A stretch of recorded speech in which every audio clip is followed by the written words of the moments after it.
Então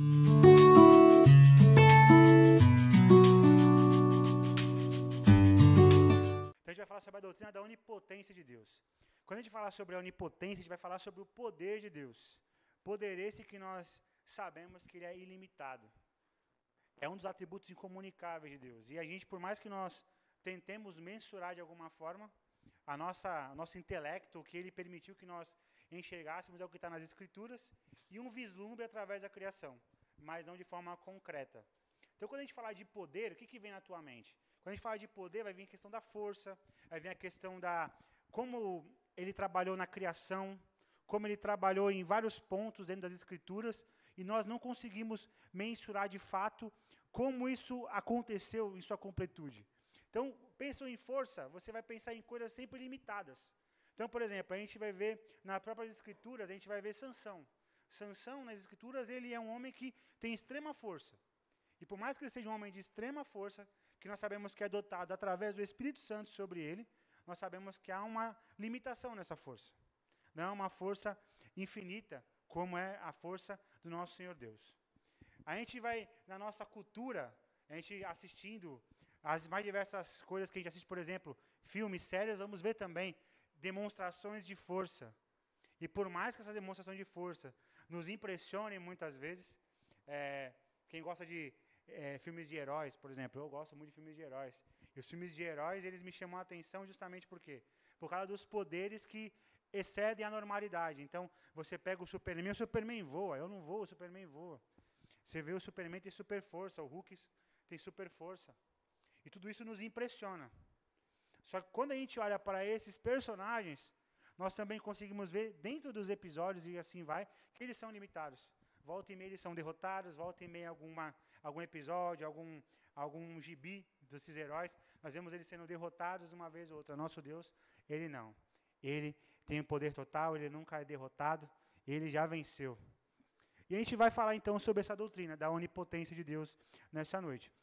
Então, o slide que daqui a pouco vai ajustar ali, ele fala sobre Deus é onipotente, a gente tem aqui, então, um parágrafo que vai sintetizar isso. Deus é totalmente supremo e ilimitado em poder. Ele faz o que quiser, quando quiser, sem esforço ou oposição. Não há nada ou ninguém que se compare a ele em poder. Sua vontade soberana é sempre realizada.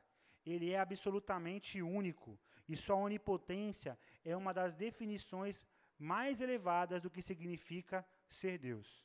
E eu deixei alguns textos aqui para a gente poder ler juntos. Então, eu já separei aqui no slide para facilitar para a gente. Então, Gênesis 17, capítulo 17, verso 1, ele vai falar assim, ó, quando Abraão atingiu a idade de 90 anos, o Senhor apareceu a ele e disse, eu sou o Deus Todo-Poderoso, ande na minha presença e seja perfeito. Eu sou o Deus Todo-Poderoso. Então, essa afirmação é o que dá confiança para que Abraão possa seguir o comando. Ele decide falar sobre o seu todo-poder, o seu todo-poderoso, para que isso dê força para que Abraão saia da sua parentela e siga o direcionamento de Deus sobre a vida dele. Salmo 115, verso 3 diz, o nosso Deus está no céu e faz tudo como lhe agrada, como a gente leu no parágrafo anterior. E Apocalipse, capítulo 1, verso 8 diz, eu sou o alfa e o ômega, eu sou o princípio e o fim, diz o Senhor Deus, aquele que é, que era e que há de vir, mais uma vez, o Todo-Poderoso. Agora, sim. E a gente vai compreender, então, essa doutrina da onipotência de Deus. O poder humano ele é limitado e exige esforço e treinamento. Para quem não sabe, eu sou treinador de boxe. Eu trabalho com isso há mais de 12 anos. E a gente, por mais que a gente encontre vários talentos no esporte, sabe, meninos fortes, rápidos, corajosos, quando não há esforço da parte dele, treinamento árduo, ele não se desenvolve. Ele não consegue atingir os objetivos que nós esperamos. O ser humano, ele é dotado dessa limitação. Se não houver esforço, se não houver um empenho, ele não vai conseguir concluir o que ele espera concluir. Essa força, esse ganho de força, esse ganho de habilidade. Ser limitado. Então, entendemos que nós somos assim justamente para que nós entendamos a nossa colocação no plano de Deus como criaturas. Já Deus, o poder de Deus, ele é perfeito, soberano, sem esforço e ilimitado. Vê o contraste entre a criatura e o nosso soberano Criador? Nós somos limitados, ele é limitado. Então, por mais que nós tentemos mensurar esse poder, a nossa limitação não permite isso. Porque tudo que a gente vai falar sobre força, sobre velocidade, sobre desempenho, a gente vai sempre pensar em um limite, em uma forma de poder comparar isso para poder detectar o quanto de força. Então, o quanto ele é forte? Quando é que eu sei que aquela pessoa é muito forte? Porque ele rompeu algum ponto que era de algum objetivo que tinha a ser batido. Então, por exemplo, existem competições de supino, que é até um exemplo que o próprio livro dá, de levantamento de peso. E aí, vamos supor que o recorde mundial de levantamento de supino é de 300 quilos. Quando uma pessoa treina, se esforça, ela vai lá e faz essa competição, ela consegue chegar e bater esse objetivo. Esse objetivo limitado é o que faz com que nós possamos nos impressionar com essa força, porque olha, esse é o limite da força, esse rapaz ele rompeu, esse atleta rompeu. Nosso Deus não. Nosso Deus é ilimitado. E nós vemos nas Escrituras muitos exemplos disso acontecendo, e nós vamos falar sobre esses exemplos ao longo da nossa noite. Deus não precisa de ajuda, tempo ou energia, ele simplesmente é. E aí toda a criação está sujeita ao seu poder. Sua onipotência é a nossa segurança, esperança e consolo. Então, quando nós entendemos, e por isso que nós vamos estudar sobre a onipotência de Deus, quando nós entendemos esse Deus que está sob o controle de tudo, lembra que na semana passada, na semana retrasada, o Marquinhos veio aqui, ele falou sobre a soberania de Deus? Então, ele falou sobre Deus estar sob o controle de todas as coisas. Por mais que essas coisas não nos agradem, ele está sob o controle de tudo. Esse mesmo Deus que é soberano e está no controle de tudo, ele mostra também que ele tem poder infinito. Quando eu entendo que Deus é soberano e está no controle de tudo e tem um poder infinito, se eu entendo isso de verdade, isso tem que me trazer segurança, tem que me trazer esperança, tem que me consolar, mesmo na pior das adversidades. Porque nós somos limitados, nós não vamos conseguir vencer a grande maioria das coisas sozinhos. Nós não conseguiríamos estar aqui nessa noite por nosso próprio mérito, por nossa própria força. Se não fosse nosso Deus sustentando tudo, impedindo que coisas acontecessem conosco, nós não estaríamos aqui nessa noite.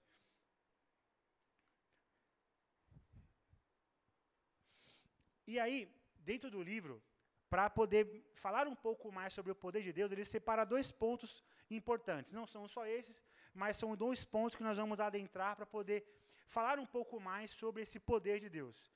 E um desses pontos é o poder da criação. Então, a criação revela a onipotência de Deus. Criou tudo a partir do nada, apenas com sua palavra. Então, Gênesis capítulo 1, verso do 1 até o 3, diz assim: no princípio, Deus criou os céus e a terra. A terra era sem forma e vazia. Havia trevas sobre a face do abismo, e o Espírito de Deus se movia sobre as águas. Então Deus disse: haja luz, e houve luz. Nada se compara, ninguém mais pode fazer isso. Quando a gente vê esse texto, e muitas vezes a gente passa batido por ele, porque geralmente a gente vai pegar ali o começo da Bíblia, vamos começar um plano de leitura, e a gente fala, opa, eu tenho que ler 3, 4 capítulos no primeiro dia do plano de leitura. Então, o primeiro parágrafo a gente já leu corrido. Já leu os 3, 4, 5 versículos tão corridos e não entendemos como versículos como esses são fundamentais para o que nós cremos e para nos dar esperança e consolo. Entenda que quando você, por exemplo, quem já viu casas com automação, aquelas casas todas tudo automático, você chega lá e fala, acenda a luz da sala, ligue o micro-ondas, ligue o ar-condicionado. A casa está toda automatizada lá. Só com a sua voz, tua casa está assim, Robert? Só com a sua voz, você vai lá dar uma ordem e a luz acende. Isso não dá uma sensação de poder? Não dá uma sensação de autoridade sobre a tua casa? Dormir, apaga tudo. E acende, e ainda dá aquela luzinha, tem uma luzinha mais... Você entende como nós, seres humanos, as criaturas, nós queremos sempre nos comparar com Deus? Olha o que nos dá a sensação de poder. Dar ordens e as coisas acontecerem. Então, nós vamos lá, E estruturamos tudo, porque para você automatizar uma casa, não é só você chegar e falar, ligue a luz e a luz acende.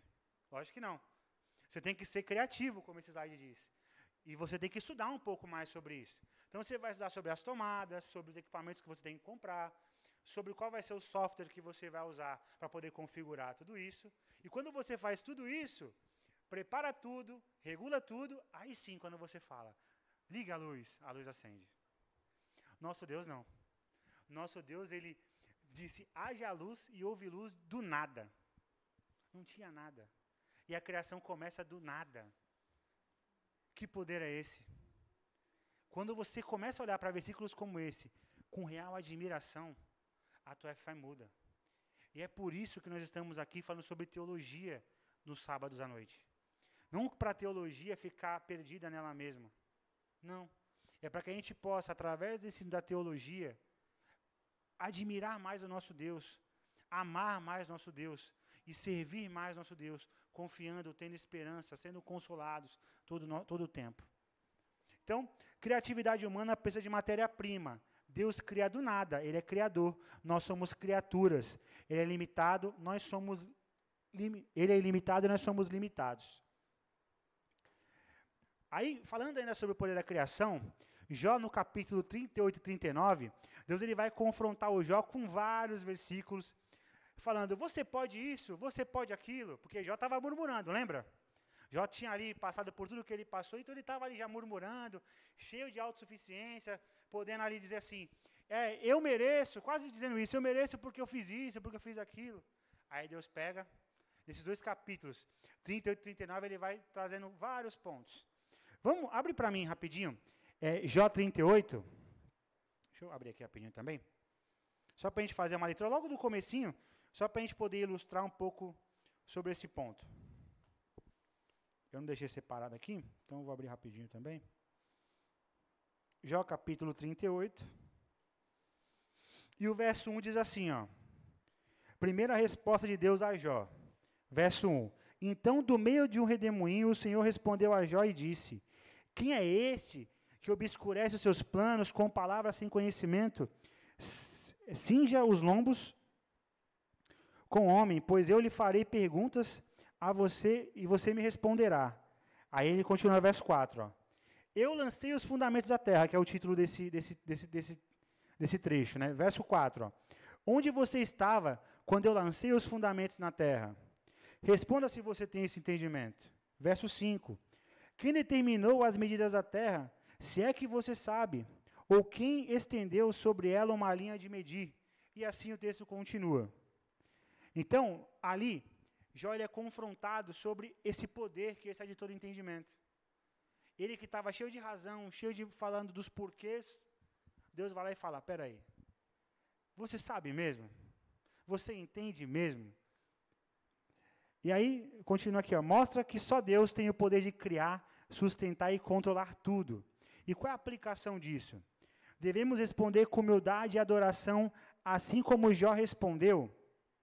Em Jó, capítulo 42, verso 1 até o 5. Então, quando Jó foi confrontado, e quando nós somos confrontados com esse poder soberano do nosso Senhor, com essa onipotência dele, nós temos que olhar com humildade. Por isso que eu falei sobre a criação, sobre o haja luz, sobre você comparar com aspectos da sua realidade, que é uma fagulha do que a gente pode comparar a onipotência de Deus. Mas quando você consegue observar esse Deus, onipotente, soberano sobre todas as coisas, você tem que olhar para Ele agora com mais humildade. Você tem que olhar para Ele com mais temor. Você tem que olhar para Ele entendendo que Ele está no controle de todas as coisas. E Jó, ele faz isso, nós podemos ler isso em Jó capítulo 42, verso 1, que é a última resposta de Jó para Deus. Então Jó respondeu ao Senhor e disse, bem sei que tudo podes e nenhum dos teus planos pode ser frustrado. Tu perguntastes, quem é este que sem conhecimento encobre os meus planos? Na verdade, falei do que eu não entendia, coisas que são maravilhosas demais para mim, coisas que eu não conhecia. Verso 4, disseste, escute, porque eu vou falar, farei perguntas e você me responderá.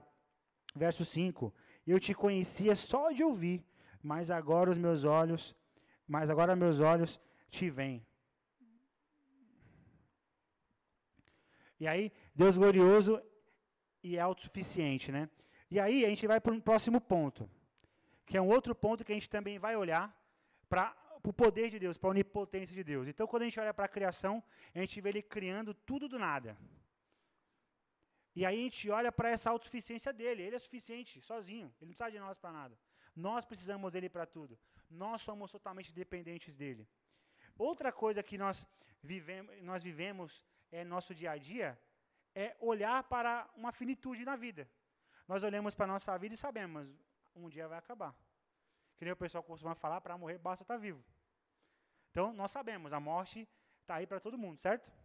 Porém, nosso Deus, ele venceu a morte. Aí, vamos lá. Se Cristo não ressuscitou, é vã a nossa fé. 1 Coríntios, capítulo 15, verso 17. A morte é invencível para nós. É totalmente fora do nosso controle. É a derrota final da humanidade. Mas Deus tem poder sobre a morte. Ressuscitou Jesus com autoridade, sem esforço ou resistência. Corpo, mente e sentidos foram restaurados plenamente. Então, lembra? Jesus, ele nasce, ele vive, ele prega, evangeliza, faz milagres, faz grandes feitos, ele morre na cruz por nós. E é como esse texto acima diz, se Cristo não ressuscitou, é vã a nossa fé. Tudo que nós vivemos é baseado nesse Jesus que veio. Jesus que veio, viveu, ensinou, pregou, fez milagres, e ele fez o mais importante, nos justificou na cruz do Calvário. Sem a sua ressurreição, morte, vencer a morte. Ressurreição, não faria sentido o que a gente está fazendo aqui hoje. Seria apenas um conto. Mas nós cremos nesse Deus que ressuscitou. E isso faz toda a diferença. A ressurreição revela o poder supremo de Deus. Ele é o centro da nossa fé cristã.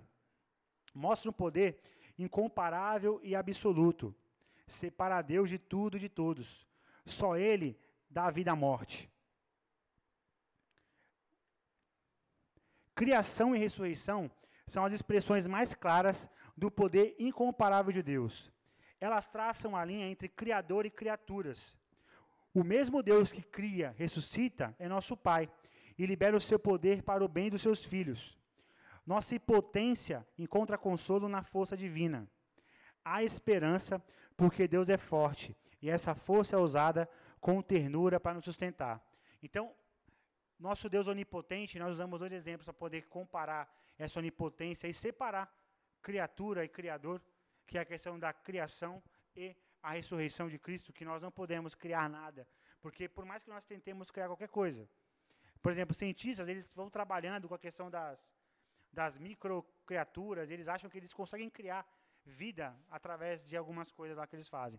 Porém, não é através de nada, é uma mistura que vem com base em alguma coisa. É tipo fazer iogurte. Você consegue fazer iogurte em casa, mas tem que ter uma matéria-prima. Eu consigo fazer essa cadeira, mas existe matéria-prima. Deus criou tudo do nada. Entendeu a diferença? Deus cria do nada. A criatura precisa de Deus para criar e fazer qualquer coisa. E nós não vamos conseguir vencer a morte. Ele venceu a morte. E agora nós temos vida em Cristo. Nossa vida está em Cristo, inspirados e olhando para a sua ressurreição. E aí a gente vai para a parte principal do que a gente vem fazer hoje aqui, que é entender o porquê que nós precisamos viver isso na nossa realidade. Então, a onipotência de Deus na vida cotidiana. Todos enfrentamos limitações. E aqui tem dois exemplos, né? Deb não consegue mudar o coração dos filhos. Então, ele usa no livro 3 exemplos para poder começar esse capítulo.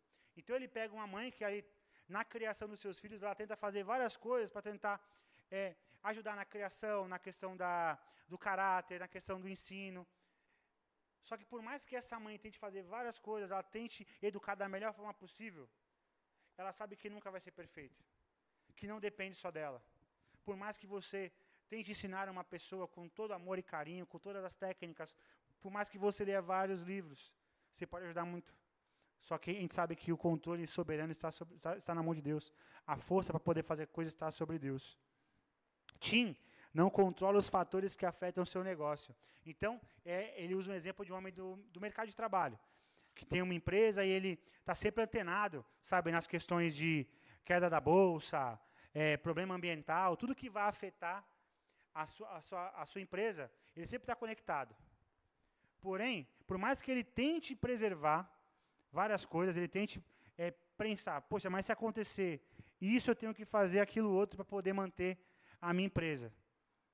Não tem como controlar todas as coisas. Qual empreendedor esperava uma pandemia em 2020? Nenhum. Por mais que eles tivessem planejado o seu orçamento da melhor maneira possível, ninguém esperava que ia ter que parar tudo durante primeiros 4 meses. A gente ficou quase 4 meses totalmente fechados. Não, assim, totalmente. Depois começou, mas totalmente fechado, pelo menos 2 a 4 meses, mais ou menos, com dificuldade de funcionar as empresas. Qual empreendedor poderia prever isso? Por mais que nós tentemos confiar em nós mesmos, nós temos que entender que nós temos sempre que depender do nosso Senhor Deus. Ron, que é um pastor, não pode transformar o coração da igreja. Então, é um pastor que ele chega numa igreja que precisa ser revitalizada. E aí ele chega com várias técnicas, ele vai conversar com todas as famílias, ele tenta se aproximar, tudo que ele aprendeu nos livros, no seminário e na experiência que ele tinha na igreja anterior. Porém, a resposta dos fiéis não era a que ele esperava. Mais uma vez, o livro aponta que ele tem que depender do nosso Senhor. Então, temos que entender a nossa limitação.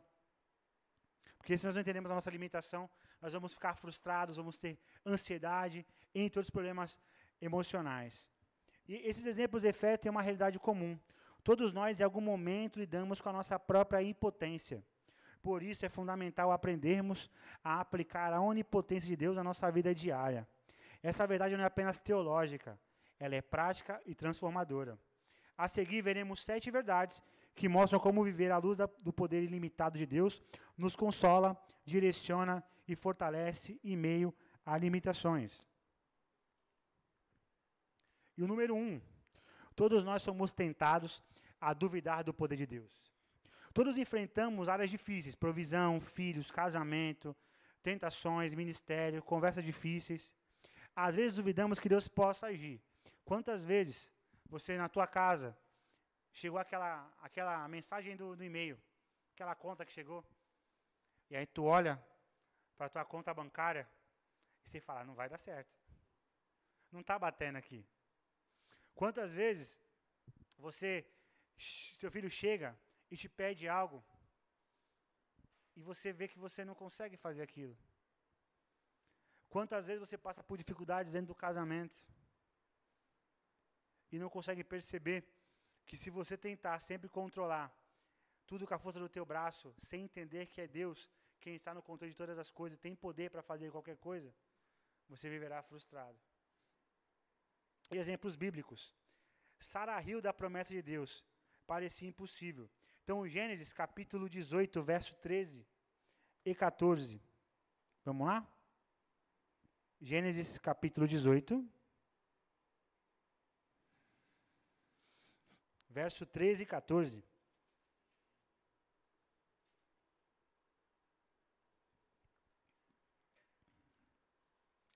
Então, o Senhor perguntou a Abraão, por que Sara riu? Dizendo, será verdade que darei luz ainda sendo velha? Aí, verso 14, por acaso existe algo demasiadamente difícil para o Senhor? Daqui a 1 ano, nesse mesmo tempo, voltarei a você e Sara terá um filho. Então, Deus ele faz uma promessa para Abraão que ele seria pai de multidões, que ele seria pai de um povo. Mas passa o tempo, não passa? Lembra que a gente falou no comecinho? Abraão teve fé no Deus Todo-Poderoso, que o envia. Ao mesmo tempo, o tempo vai passando e as coisas não acontecem. Ele tinha lá um empregado que ele tinha como alguém que ele teria que deixar as coisas dele. E mesmo assim, nós somos tentados a duvidar do poder de Deus. Sara, mesmo tendo essa promessa, ela ainda dá a sua empregada para se deitar com Abraão, para que ele tivesse um filho, que não era o filho da promessa. Era o filho do jeitinho humano. Era o filho do jeitinho da carne. Ela viu a situação e pensou, eu vou ter que resolver. Não confiou no Senhor. Mas mesmo na idade que ela estava, que para a gente, hoje em dia, a gente pensa na biologia, é impossível, não é impossível? Pensando biologicamente, nos dias de hoje, Naquele tempo também era difícil, você vê que tem essa questão aí. Mas, nós vemos que Deus Todo-Poderoso, Ele manda Isaac. Outro exemplo, Israel desanimado na escravidão. Perderam a esperança. Então, o povo estava ali já há muito tempo escravizado. E Deus manda Moisés para ir lá para libertar esse povo. E Moisés chega lá com a palavra de bom ânimo. Vamos ler juntos? Êxodo, capítulo 6, verso 9. Êxodo, capítulo 6, verso 9, diz assim, ó. Desse modo, Moisés falou aos filhos de Israel, mas eles não deram ouvidos a Moisés por causa da angústia de espírito e da dureza da escravidão. Então Moisés ele chega para o povo e fala sobre Deus ter enviado para que eles pudessem ser libertados. Mas esse povo estava tão ali envolvido com tudo que eles estavam sofrendo no seu dia a dia, tudo que eles estavam sofrendo lá no trabalho braçal, nas lutas da escravidão, eles não conseguiram dar ouvidos para Moisés, porque eles não conseguiram não ver Moisés, mas ver o Deus que enviava Moisés. Muitas vezes a gente vai olhar só para o que está na nossa frente. O que estava na frente desse povo que era escravizado era um homem, Moisés. Não era Deus para eles ainda. Eles não entendiam o poder de Deus que tinha enviado esse homem. Então, por muitas vezes, nós somos tentados a duvidar do poder de Deus. Mas Deus pergunta, haveria coisa demasiadamente difícil para o Senhor?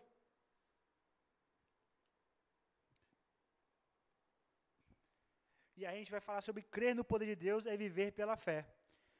Não é passividade, é agir com coragem e esperança. O poder da ressurreição está operando em nós agora. Efésios capítulo 1, verso 19 e 23.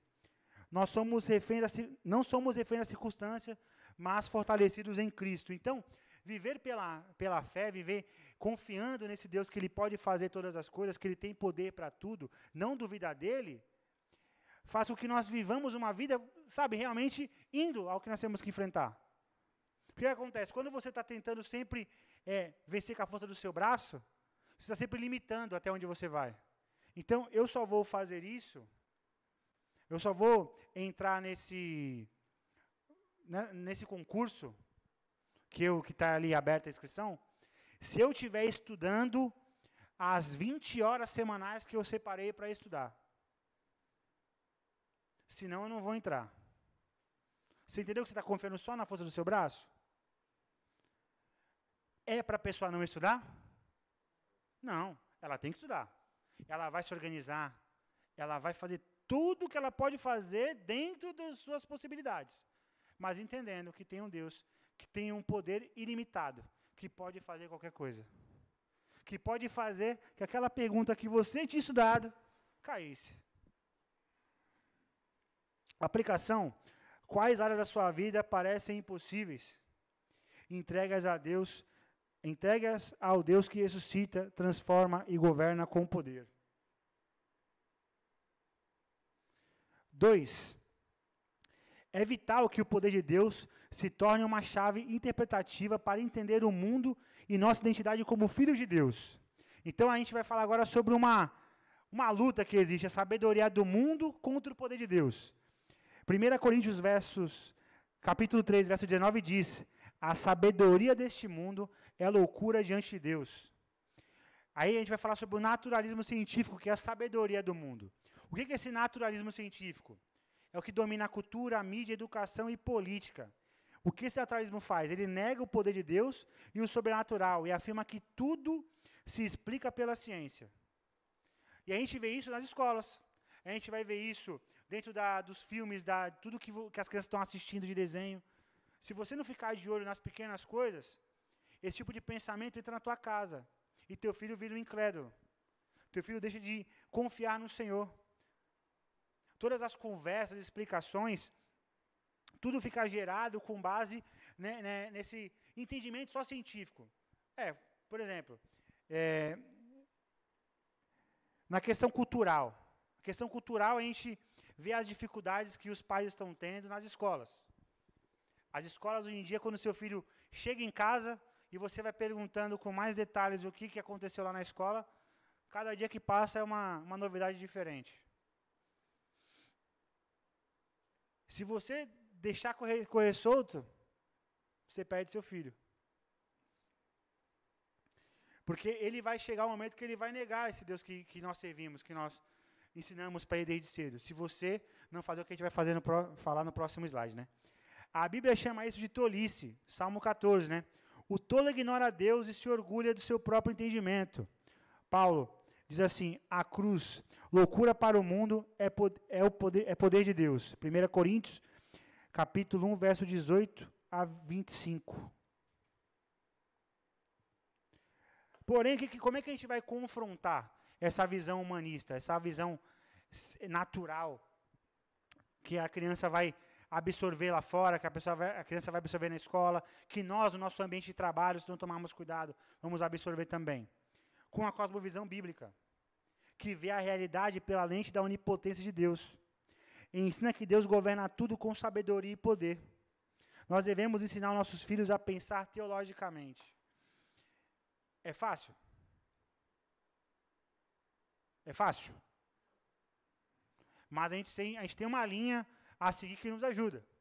Então, por exemplo, aqui, na igreja que a gente faz parte, a Igreja Presbiteriana Betânia, a gente tem um olhar muito crítico para essas coisas. Então, a gente vai sempre observando como nós podemos fazer para poder trazer essa cosmovisão bíblica para a realidade das pessoas. Então, assim, tanto é que... Pode falar da escola do ano que vem? No ano que vem, a nossa EBD será a EBD de classe única. Eu vou trazer a novidade para vocês. E a temática vai ser cosmovisão bíblica. Para nós aprendermos a enxergar para todas as coisas com um olhar bíblico sobre elas. Se nós não tivermos esse olhar bíblico para tudo, a gente se perde. Por isso que aqui na nossa igreja, a gente vai ver, por exemplo, alguns detalhes que você talvez não perceba.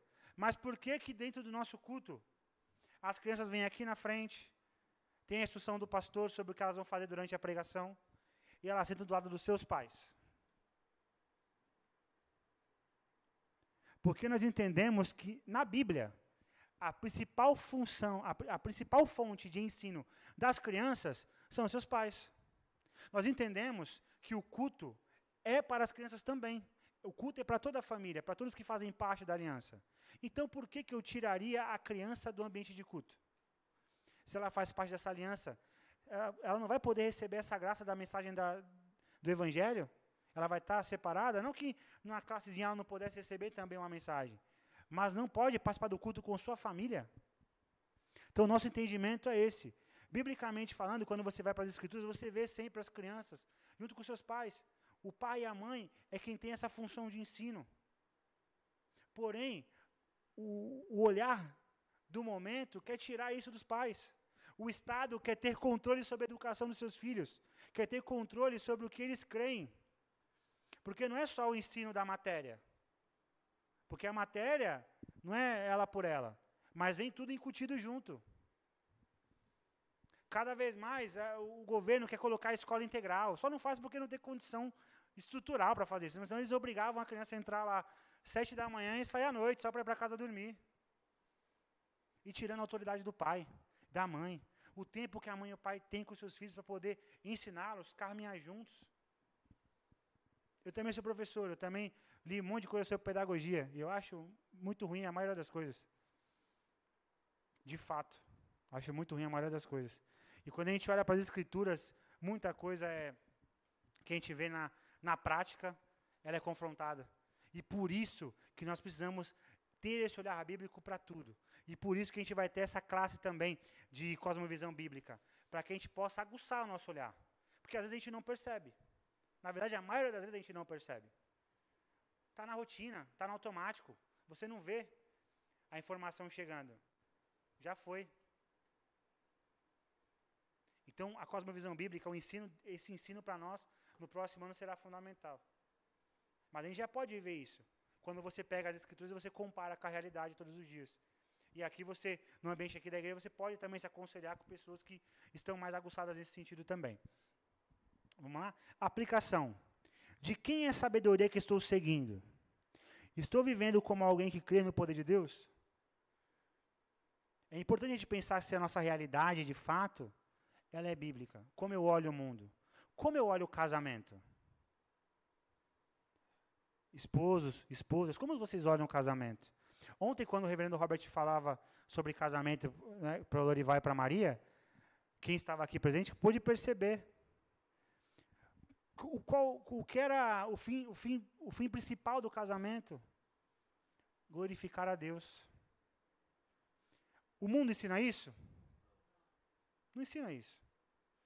É prazer para si. É o homem buscando prazer para si, a mulher buscando prazer para si. E aí o que a gente está vendo hoje em dia? Divórcios acontecendo, um atrás do outro. Por quê? Falta de entendimento bíblico, falta de confiança no Senhor.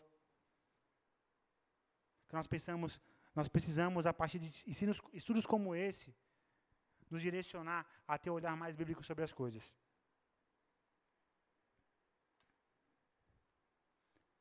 Três. Todos precisamos entender o poder de Deus para a vida diária. Então, Deus nos deu o espírito de poder, amor e domínio próprio. 2 Timóteo, capítulo 1, verso 7. A vida cristã é impossível sem o poder de Deus. Vamos começar por coisas básicas. Se não fosse o poder de Deus, se não fosse a graça dele aqui, você não estaria. É aquela aula do Marcel no último domingo na EBD, quando ele fala de conversão. Ele fala de vocação eficaz, graça irresistível. Conversão. Santificação, que é sustentada por Deus e seu poder. Perseverança dos santos. Então, se a gente não olhar para a teologia na vida prática, a gente acha que é tudo com a força do nosso braço. Só que o que a gente faz é consequência do que ele fez. Então, por exemplo, para mim viver uma vida em comunhão com Deus, eu devo viver uma vida de oração, de relacionamento com ele, certo? Mas se eu fizer a oração só a oração, porque eu acho que eu tenho que orar 8 horas ajoelhado, porque eu acho que eu preciso orar às 3 da manhã, porque às 3 da manhã a fila é menor. Você entendeu? Que você agora está confiando na tua força e não em Deus mais. Porque não é o relacionamento pelo relacionamento, porque Deus ele está no seu coração, o Espírito Santo faz com que você tenha o desejo de orar. Você ora porque se você orar, se esforçando desse jeito, você vai ter o benefício. É como eu disse, você faz aquilo que já está dentro do seu coração porque Deus fez você fazer. Então você vai orar, você vai ler a Bíblia, você vai vir congregar, porque o Espírito Santo habita em você. E você quer se relacionar com esse Espírito Santo. Você quer se relacionar com esse Deus que você ama, que é todo-poderoso. Se não for por essa ótica, não faz sentido. É você achando que você pode fazer o que você não poderia fazer sozinho. E aí é gastar a energia à toa. Confia no Senhor. Creia que Ele pode fazer todas as coisas e que Ele está direcionando e te ajudando, te sustentando em todas as dificuldades. A teologia é prática. Molda a nossa vida e esperança. Se eu não confiar nesse Deus onipotente, eu vou achar que eu vou fazer as coisas com a força do meu braço. Deus opera um poder ilimitado em nós. Efésios capítulo 3. A gente vai ler o verso 20 juntos. Efésios capítulo 3, verso 20.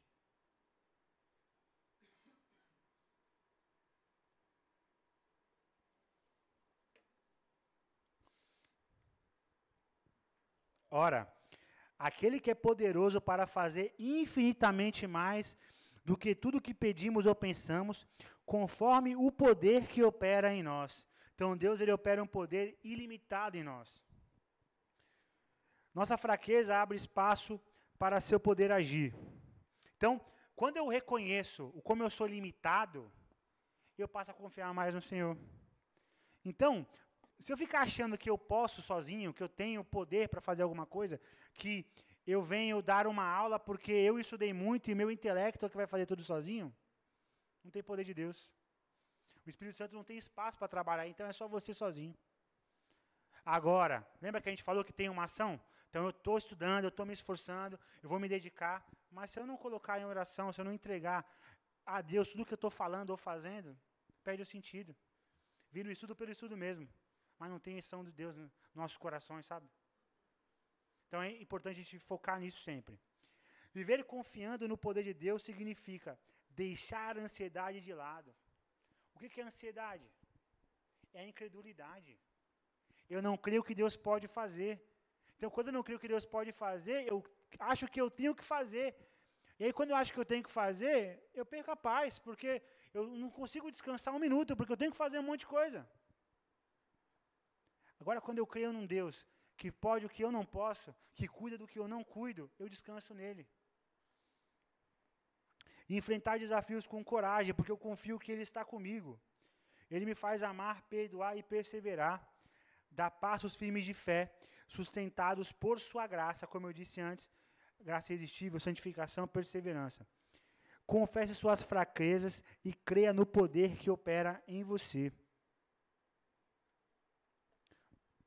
Todos precisamos abandonar nossas ilusões de autonomia e autossuficiência. Ele dá força ao cansado e multiplica as forças ao que Ele dá força ao cansado e multiplica as forças ao que não tem vigor. Isaías 40, verso 29. Desde o Éden, a serpente nos seduz, com a ilusão de sermos como Deus. Vamos ler Gênesis capítulo 3. Gênesis capítulo 3, verso 4.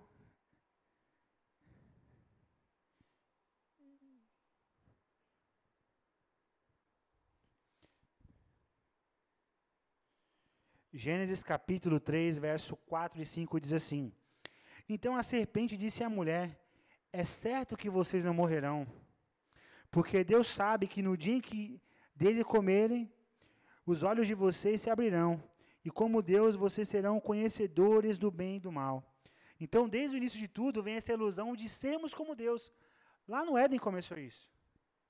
É por isso que eu falei para vocês lá da automação da Alexa. Olha como é prazeroso eu poder só falar e a luz acender. Olha como é prazeroso a gente só apertar um negocinho aqui e o lanche vai vindo pelo iFood.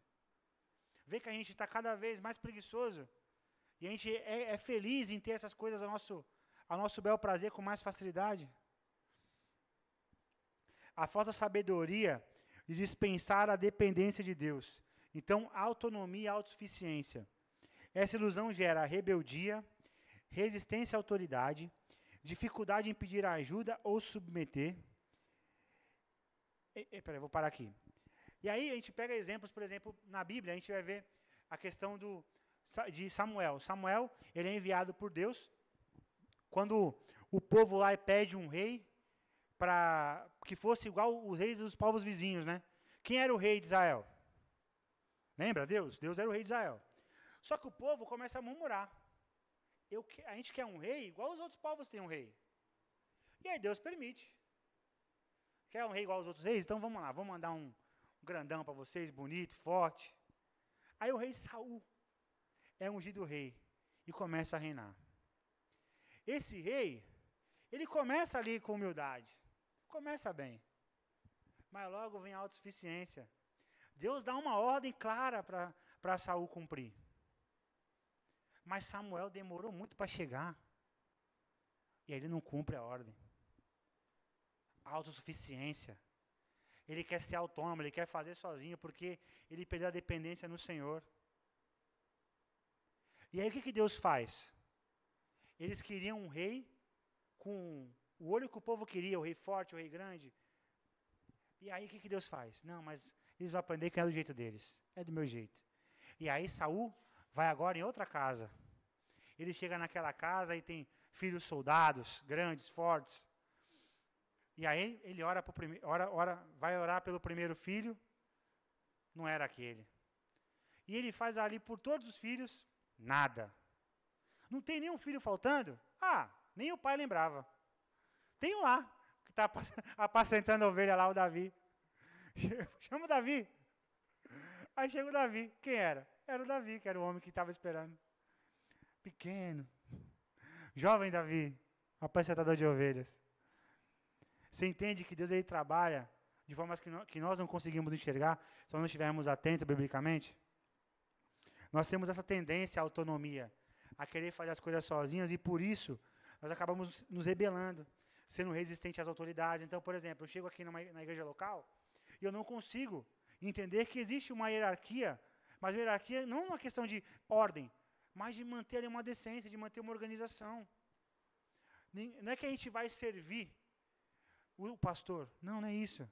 Mas nós temos um pastor que Deus direcionou, Deus levantou, para poder direcionar a igreja, conduzir a igreja a viver nos caminhos dele. E aí, por vezes, tem algumas indicações do que nós devemos fazer que não te agrada pessoalmente falando. Pô, mas o pastor falou que eu tenho que fazer isso? Que esse emprego aqui, porque eu não pago imposto, eu não posso trabalhar nisso? Como assim? Aí eu não quero trabalhar mais, eu não gosto desse pastor mais não. Aí eu me rebelo com ele. Só que aí não é só que eu fico bravo com o pastor. Aí eu passo pelo Denison no corredor e eu falo, tu não sabe, mano. Tu não sabe o que aconteceu. Eu estava trabalhando bonitinho, me esforçando todo dia, não roubei ninguém. Mas só porque eu não estou fazendo isso aqui, eu tenho que mudar minha rota. Você entende? Aí vai contaminando. Espírito de rebeldia vem disso, de uma autonomia, de um querer fazer tudo com a força do seu braço, como você quer fazer. Nós não podemos viver assim. Encontre esperança e força na graça e no poder de Deus.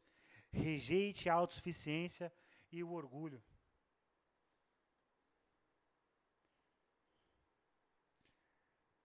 Verdade bíblica. Nascemos para depender de Deus. Maturidade espiritual é passar da falsa independência para uma dependência alegre e consciente de Deus. Então, nós temos uma falsa independência. Antes de você ser alcançado por Deus, antes de Ele te regenerar, você achava que você podia fazer tudo, né? Você achava que você não dependia de Deus para as coisas. Então, você calculava milimetricamente tudo, financeiramente, saúde, investimento, tudo. Você tentava controlar cada detalhe da sua vida. Porque você era uma pessoa totalmente independente. Você andava ao seu bel prazer. Quando você foi regenerado por Cristo e passa agora a se relacionar com Ele, você passa a entender a sua dependência do Senhor. E você percebe que, por exemplo, se você passa por períodos de dificuldade de oração e de leitura da palavra, por exemplo, você percebe que sua vida muda.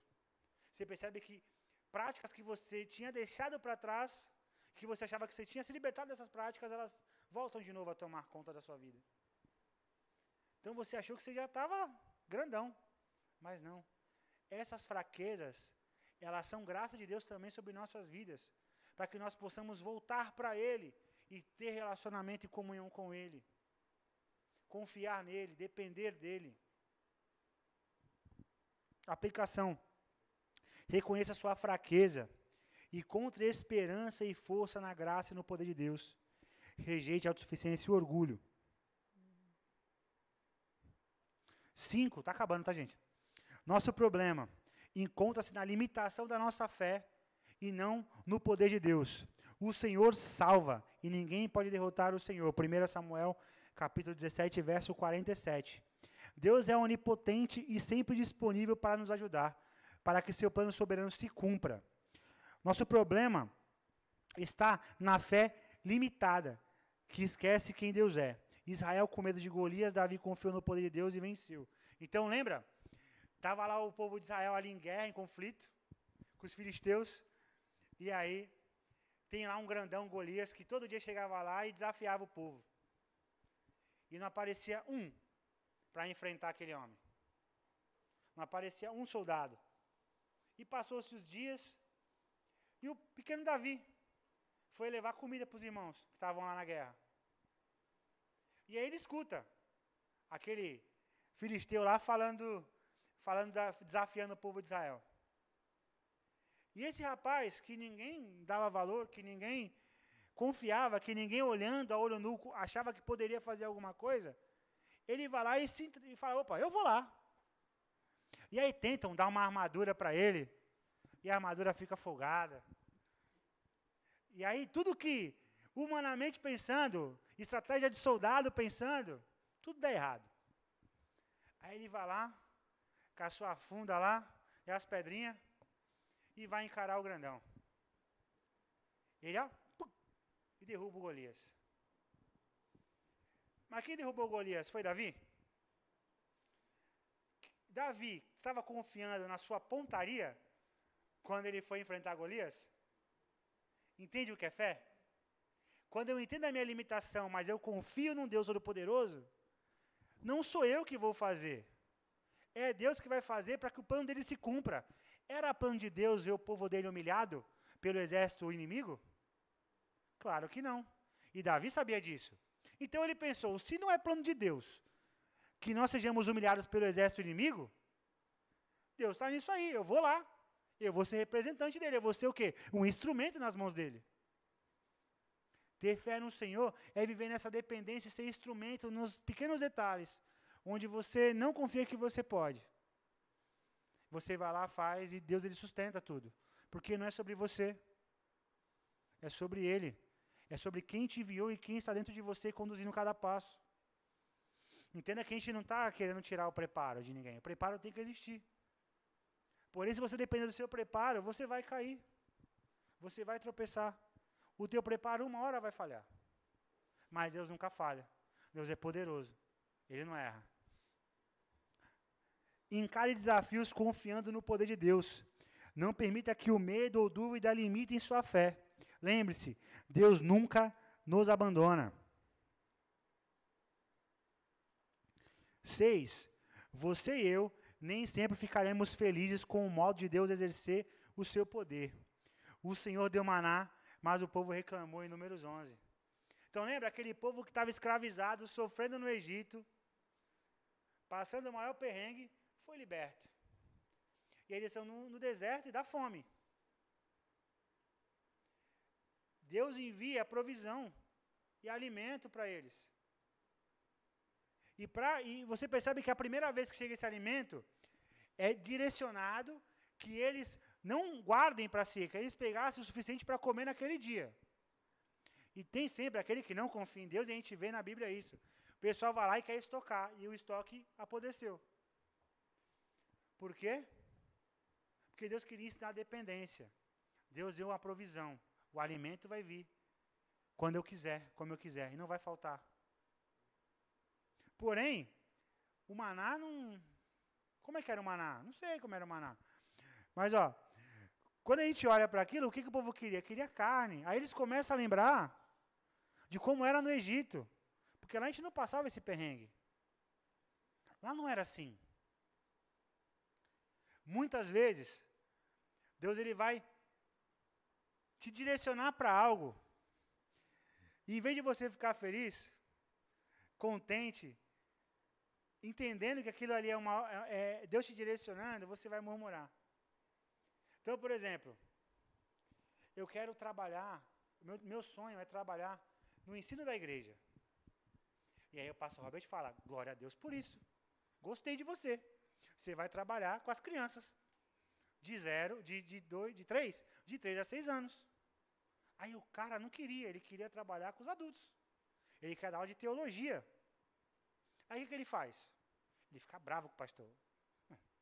Eu me preparei tanto, eu me esforcei tanto, e o pastor me colocou para dar para os guri? Não, está errado. Você entende? O teu desejo era o ensino. E aí você foi para o ensino. Só que não era como eu quero. Não é do jeito que eu queria. Aí eu murmuro. O povo tinha alimento, mas não era o alimento que eles queriam. Então eles murmuram e começam a lembrar do tempo de escravidão. E aí eles deixaram de contemplar aquela graça de Deus sobre eles no deserto. Eles deixaram de entender que esse Deus soberano, poderoso, estava os sustentando. Eles não viram isso. Eles estavam murmurando e reclamando. O rapaz que teve a oportunidade de dar aula para as criancinhas não entendeu que ali ele ia se desenvolver, que algo tinha para ele naquela sala, que era por isso que Deus colocou ele ali. Talvez para ele poder ser uma influência para alguma criança. Talvez porque o pastor queria tratar alguma coisa no coração desse professor. Mas a gente não consegue ver isso porque a gente está murmurando e reclamando. A gente precisa ter atenção nesses detalhes. Deus age por amor e propósito, mesmo que não gostemos dos meios. O povo no deserto recebeu provisão milagrosa, mas reclamou e duvidou. Reclamação distorce nossa visão do cuidado de Deus. Como que a gente pode aplicar isso, né? Como você responde ao agir de Deus em sua vida? Gratidão ou reclamação?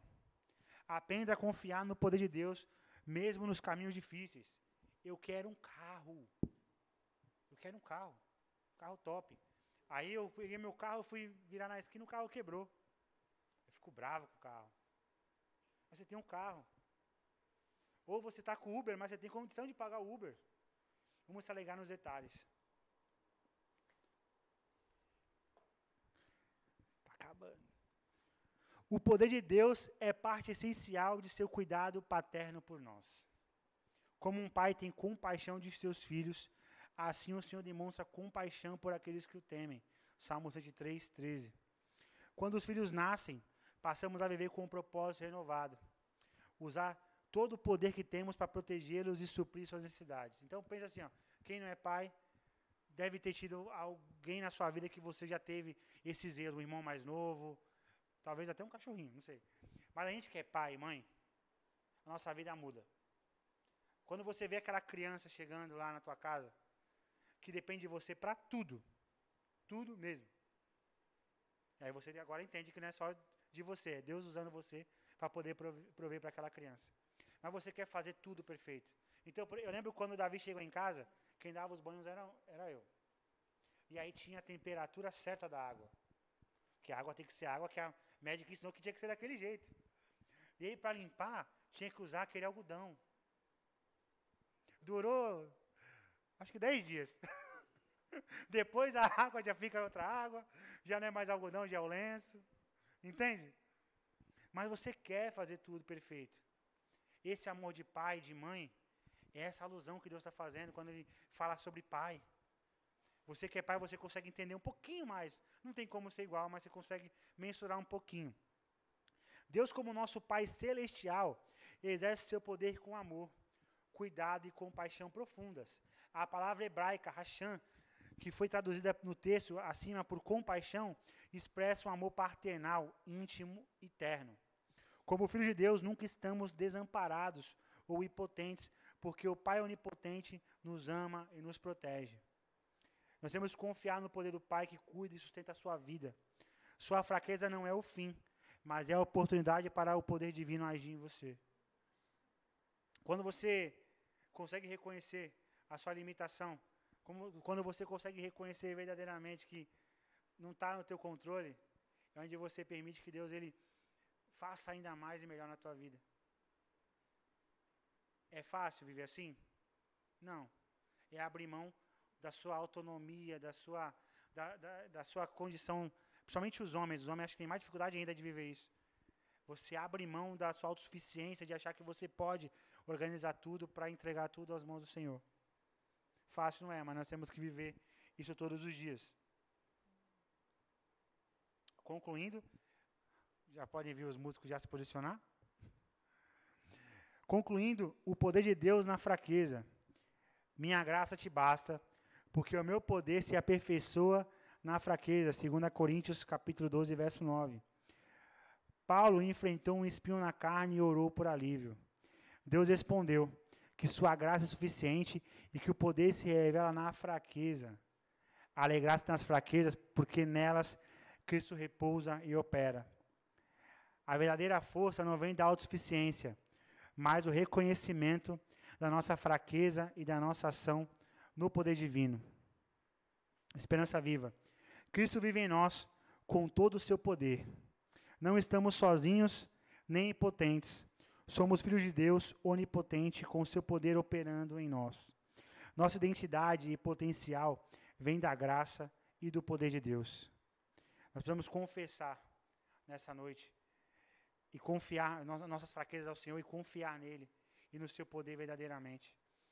Quando a gente olha para tudo que a gente passeou nessa noite, a gente precisa principalmente entender a nossa limitação, a nossa fraqueza. E entender a grandeza do Senhor. E entender como Ele nos sustenta a todo momento. Se você viver isso todos os dias, que fácil não é, mas você tem que buscar todos os dias, o jogo muda. Tudo muda. Porém, é fundamental você ser confrontado pelas Escrituras dia após dia. Você percebe que tudo que a gente foi falando, afirmando, a gente ia para o texto bíblico. É por isso que nós investimos tempo diário, abrindo as Escrituras, lendo e ouvindo o que Deus quer para nós, o que Deus tem para nos direcionar, para nos ensinar. É porque essa prática é que vai mostrar dia após dia a nossa limitação, nossa imundície, como nós não somos nada, nós somos limitados e somos pessoas ruins por nós mesmos.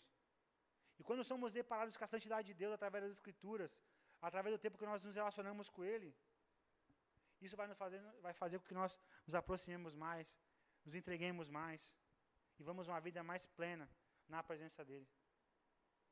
Isso sustentado por Ele todos os dias, pela perseverança dos santos, até que Ele venha, até que a gente parta e a gente vá encontrá-lo.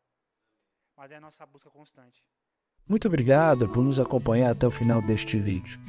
Para receber mais reflexões e ficar por dentro dos próximos conteúdos, te convidamos a seguir as nossas redes sociais que estão na descrição. Alguns vídeos aparecerão na tela caso queira continuar nos assistindo. Abraço e até a próxima.